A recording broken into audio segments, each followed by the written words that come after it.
Philip Woolen.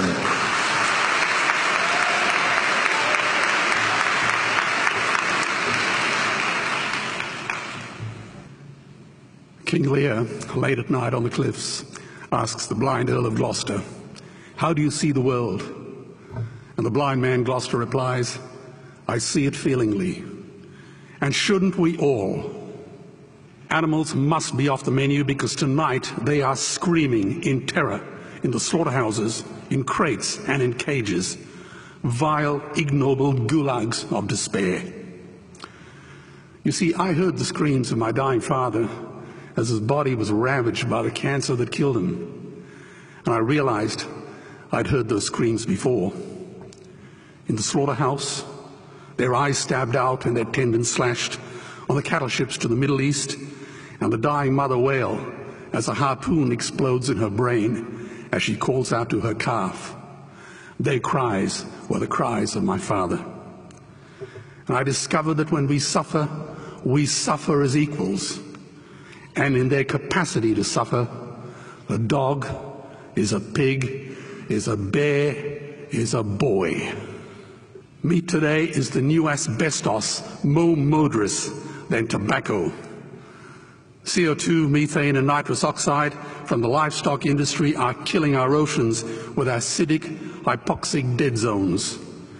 90% of small fish are ground up into pellets to feed to livestock. Vegetarian cows today are the world's largest ocean predators.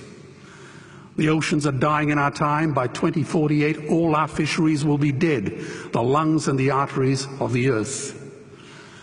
Billions of bouncy little chicks are ground up alive simply because they are male. Only 100 billion people have ever lived. 7 billion people live today. And yet we torture and kill 2 billion sentient living beings every week. 10,000 entire species are wiped out every year because of the actions of one. And we're now facing the 6th mass extinction in cosmological history. If any other organism did this, a biologist would call them a virus. It is a crime against humanity of unimaginable proportions. But happily, the world is changing. 10 years ago, Twitter was a bird sound. www was a stuck keyboard.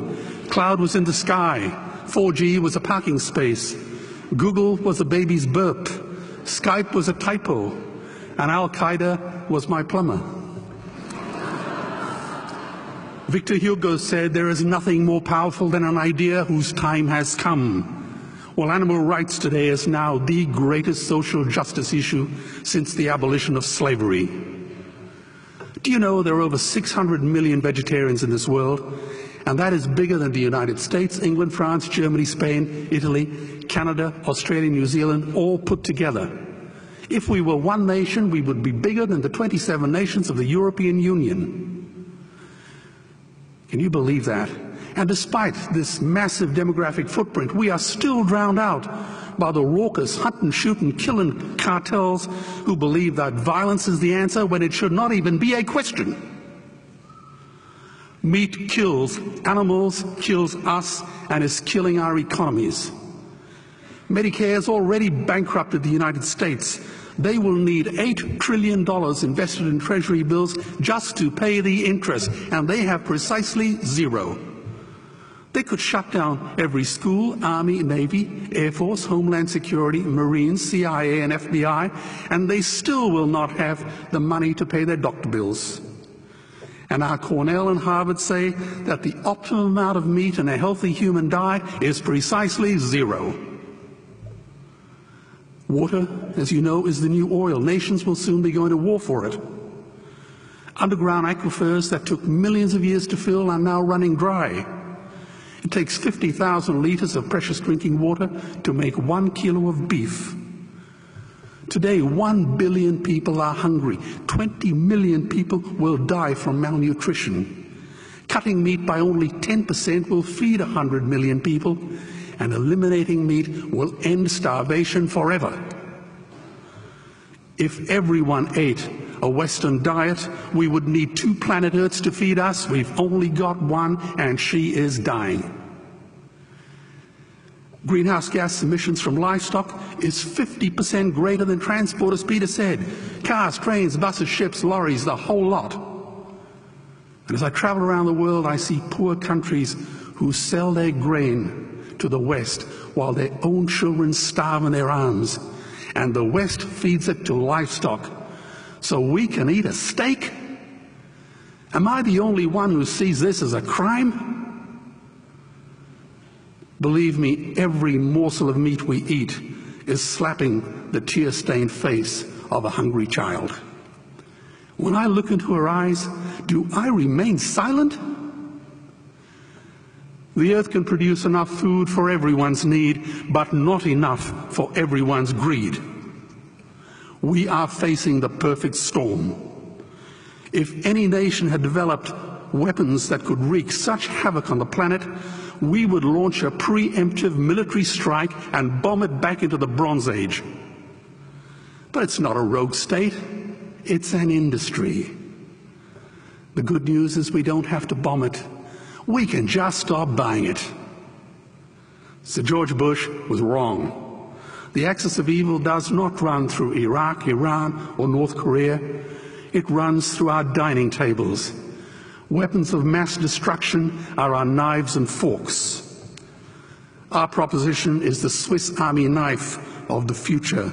It solves our environmental, water, human health problems and ends cruelty forever.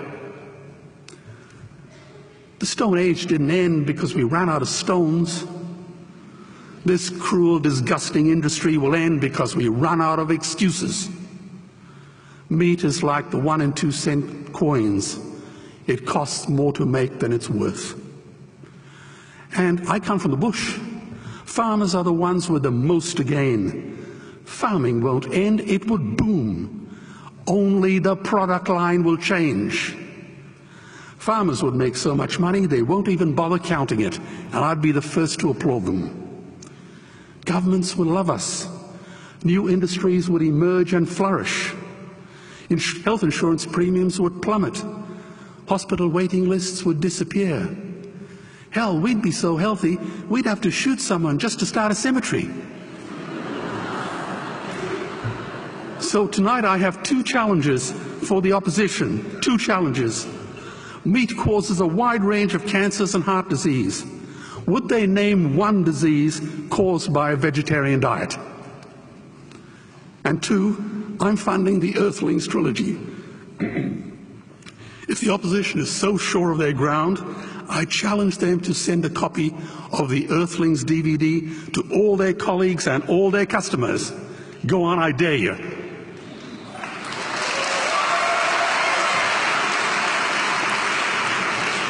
Animals are not just other species, they are other nations, and we murder them at our peril. The peace map is drawn on a menu. Peace is not just the absence of war, it is the presence of justice. Justice must be blind to race, color, religion, or species. If she's not blind, she will be a weapon of terror. And tonight, there is unimaginable terror in those ghastly Guantanamos we call factory farms or slaughterhouses. Believe me, if slaughterhouses had glass walls, we wouldn't be having this debate tonight. You see, I believe another world is possible. And on a quiet night, I can hear her breathing. Let's get animals off the menu and out of these torture chambers. Please vote tonight for those who have no voice. Thank you.